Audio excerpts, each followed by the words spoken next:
চুরি, ছিনতাই হওয়া এবং হারিয়ে যাওয়া মোবাইল উদ্ধার করে তার প্রকৃত মালিকের মাঝে ফিরিয়ে দেওয়া হয়েছে।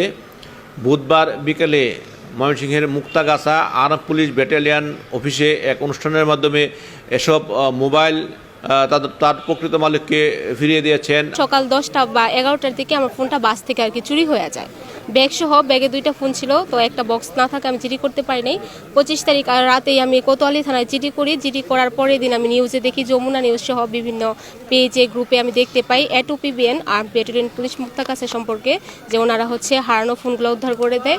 তো আমি 26 তারিখ আর কি আনুমানিক 26 তারিখ সকালে আর জিডি কপি নিয়ে এখানে জমা দিয়ে যাই। হারানোর পরে 1.5 মাস পরে এখান থেকে ফোন আসে যে আপনার ফোনটা নোয়াখালী থেকে উদ্ধার হয়েছে। তো আজকে 25শে ডিসেম্বর, প্রায় 2 মাস পরে আমি আমার ফোনটা ফিরে পাইলাম আর কি। আমার মোবাইলটা 20শে ডিসেম্বর 2022 সালে হারাইছিল। এটা আমার রুমে জানলাটা খোলা ছিল, এখানে 2টা মোবাইল, একটা বাটন ফোন ছিল আর একটা এই অ্যান্ড্রয়েড ফোন ছিল। 2টা ফোনে নিয়ে যায়। আমি শুধুমাত্র অ্যান্ড্রয়েড যে ফোনটা, এটা ময়মনসিংহ কোতোয়ালি থানায় এটার জন্য একটা জিডি করি। জিডি করলেও দীর্ঘ প্রায় 2 বছর হয়ে গেছে ওইখানে। জিডি থেকে কোনো পাই নাই, আমরা রিপ্লাই পাই নাই।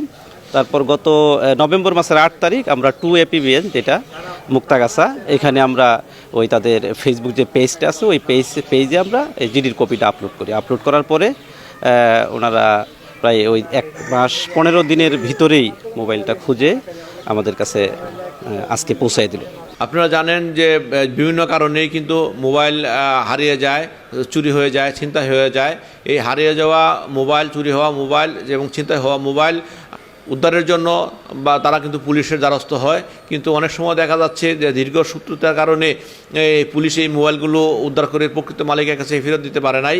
APBN-এর সাইবার ক্রাইম সেল যেমনটি বলছেন, তারা বলছেন যে বাংলাদেশের যে কোনো প্রান্তে তাদের যার মোবাইল হারিয়ে যায় বা চুরি হয়ে যায়, এসব মোবাইল উদ্ধারের জন্য নিকটস্থ থানায় একটি জিডি করে এই জিডির কপি যদি তাদের কাছে পৌঁছানো হয়, তাহলে কিন্তু তারা তথ্য প্রযুক্তির মাধ্যমে তাদের এই মোবাইলগুলো উদ্ধার করতে তারা সক্ষম হয়। তার পরবর্তীতে কিন্তু উদ্ধারকৃত মোবাইল যে মালিক রয়েছে, মালিকের কাছে তারা যোগাযোগ করে নির্দিষ্ট একটি সময়ে তাদের হাতে এই মোবাইলগুলো পৌঁছায় দেওয়া হয়। আমার ফোনটা আমার বেডরুম থেকে হারাইছে। আগস্টের 7 তারিখে আমার বাসা থেকে ফোনটা নিয়ে গেছে। তো আমি উত্তরপাড়া থানা জিডি করি। জিডি করার পর মাসখানেক পরে আমি আর কি ফেসবুকের মাধ্যমে ময়মনসিংহ সাইবার সিকিউরিটি টিমের সন্ধান পাই। তো আমার কাছে মনে হয়েছে যে এটা ভালো কাজ করে। তো পরে জিডি কপিগুলো আমি ওখানে সাবমিট করি ময়মনসিংহ সাইবার সিকিউরিটি টিমের কাছে। তো ওনারা পরে এই বছরের চলতি এই মাসেই এর আগের মাসে আমাকে জানায় যে আপনার ফোন পাওয়া গেছে। আমি এখানে এদের কাজকর্মে অনেক স্যাটিসফাইড। আসলে ফোন বলতে ফোন একটা শখের জিনিস যখন চুরি হয় তখন আসলে ফোনের সাথে সাথে শখটাও চুরি হয়। কারণ আমার গুরুত্বপূর্ণ অনেক ডকুমেন্টস থাকে, গুরুত্বপূর্ণ কন্ট্যাক্টস থাকে, আনঅফিশিয়াল অনেক কিছু থাকে যেগুলো আমি মুহূর্তে হারিয়ে ফেলি। এই অনুভূতিটা আসলে ব্যক্ত করার মতো না। যার ফোন হারাইছে তিনি একমাত্র এই অনুভূতি ব্যক্ত করতে পারবেন। ক্যামেরায় ওয়াও, স্টাইল দেখাও, Xenon X21 পারলে ঠেকাও।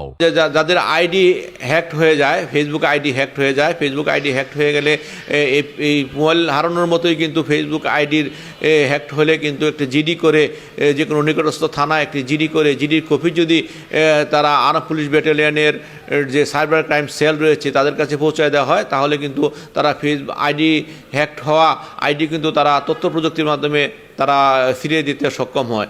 এরকম কয়েকটি ঘটনা আমরা দেখেছি যে যারা মোবাইল হারিয়েছেন বা ফেসবুক আইডি হ্যাকড হয়েছেন তাদের কাছে মোবাইল এবং আইডি ফিরিয়ে দেওয়া হয়েছে। আমি ঢাকা রামপুরা থেকে হারাইছে, আমার বাড়ি বরিশাল, থাকি রামপুরাতে। রাতে আর কি জানালা দিয়ে চুরি হয়ে গেছে অক্টোবরের 1 তারিখে। তো থানায় আমি জিডি করি। পরের দিন জিডি করার পরে থানা থেকে কোনো রেসপন্স আসে না। তারপরে একটা নিউজের মাধ্যমে ময়মনসিংহ সাইবার ক্রাইমের কথা জানতে পারি। তো পরবর্তীতে আমি জিডিটা তাদের কাছে সাবমিট করার পর তারা আমার সাথে যোগাযোগ করে এবং আন্তরিকতার সহিত তারা আমার সেটটা উদ্ধার করে আমাকে ফোন দিয়ে। আমি কথা বলেছিলাম হারিয়ে যাওয়া মোবাইলের কয়েকজন মালিকের সাথে। তারা বলেছে একটি মোবাইল একটি গুরুত্বপূর্ণ বিষয়।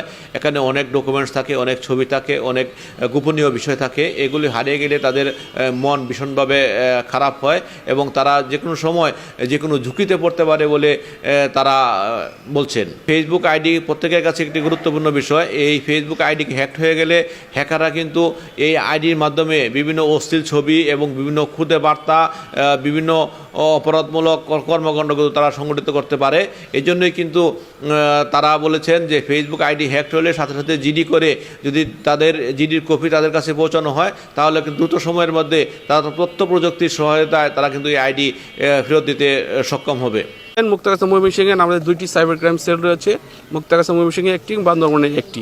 এই 2টি সাইবার ক্রাইম সেলের মাধ্যমে আমরা প্রতি মাসে প্রায় শতাধিক পরিমাণ মোবাইল উদ্ধার করে থাকি। তারই ধারাবাহিকতা আজকে আমরা 101টি হারানো মোবাইল ফোন উদ্ধার করে প্রকৃত মালিককে ফেরত দিলাম। সাথে সাথে আমরা সাইবার ক্রাইমের বিশেষ করে ফেসবুক আইডি হ্যাক হয়েছে এরকম 5টি হ্যাক আইডিকে পাসওয়ার্ড উদ্ধার করে ফেরত দিলাম এবং তাছাড়া একটি টেলিগ্রাম আইডিও উদ্ধার করে দিয়েছি আমরা। এবং বিকাশে ভুলক্রমে চলে যাওয়া প্রায় কত টাকা, 38,000 টাকা, এটা আমরা অন্য অ্যাকাউন্টে ভুলক্রমে চলে গিয়েছিল, সেটাও আমরা উদ্ধার করে প্রকৃত মালিককে ফেরত দিলাম।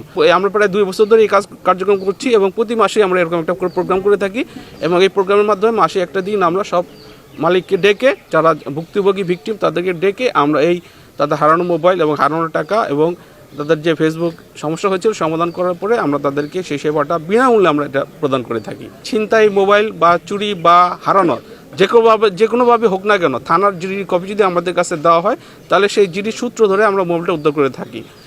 আর ফেসবুক আইডি হ্যাক হলে অনেক সময় দেখা যায় যে সেই আইডিতে তাকে অশ্লীল ছবি দিয়ে সাইবার বুলিং করে শিকার হয় বা তাদের আত্মীয়স্বজনকে ফোন করে টাকা পয়সা চাওয়া হয়। এই ধরনের সাইবার ক্রাইম কিন্তু হয়ে থাকে। এই ধরনের সাইবার ক্রাইমের কেউ যদি শিকার হয়ে থাকে, বিশেষ করে সাইবার বুলিং, সেটাও কিন্তু আমরা অনেক মামলা দিয়ে তার আসামি অ্যারেস্ট করে সংশ্লিষ্ট থানা সোপর্দ করে থাকি। আমি কথা বলেছিলাম এপিবিএন এর অধিনায়ক আলী আহমদ খানের সাথে।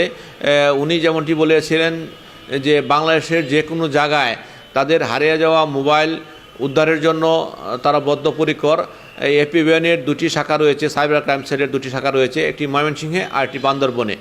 তারা 2টি জায়গায় তারা যোগাযোগ করতে পারে। 2টি শাখা থেকেই তারা মানুষকে সেবা দিয়ে যাচ্ছেন। তারা বলছেন যে বাংলাদেশের যে কোনো জায়গায় তাদের মোবাইল হারিয়ে গেলে এই মোবাইলটি উদ্ধারের জন্য APBN tour, cyber crime sell Mymensingh এবং বান্দরবন 2 জায়গায় যোগাযোগ করা হলে তারা তথ্য প্রযুক্তির মাধ্যমে তাদের মোবাইলগুলো এবং হ্যাক হওয়া আইডি উদ্ধার করতে সক্ষম হয়।